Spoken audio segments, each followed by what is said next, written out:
Siyempre kung sino yung susuporta sa programa ng ating Pangulo, siyempre yun ang pinili natin. Yung mga susuport dun sa legislative agenda natin. But how about, sir, the winnability? How confident are you? Hindi, of course, we will try to request subukan natin pakiusapan yung ating mga kababayan at papaliwanag sa kanila kung bakit ito yung mga napili. No? Huwag muna yung winnability. Ang importante kasi dito is yung susuporta sa ating legislative agenda, di ba? Kasi kung winnable naman, tapos iba naman yung paniwala nila sa mga batas na dapat isuporta sa presidente, siyempre hindi naman natin pwedeng kunin just for convenience, di ba?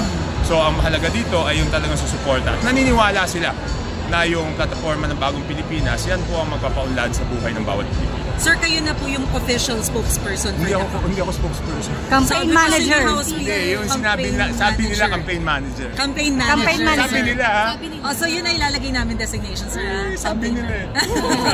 So sir, ano yung aasahan natin sa campaign? Will there be... Akong utusan ng lahat. Hindi campaign manager, utusan ng lahat. Will there be changes or what will be your strategy during the campaign? Ano po yung aasahan natin? Tingnan natin, no? Because today, during the last meeting naman, pinag-usapan lang yung mga plataforma para siguraduhin na nagkakaisa-isa doon sa layunin, no? At doon sa paraan kung paano maabot yung layunin, mas magandang kinabukasan para sa bawat Pilipino. That is the main naman.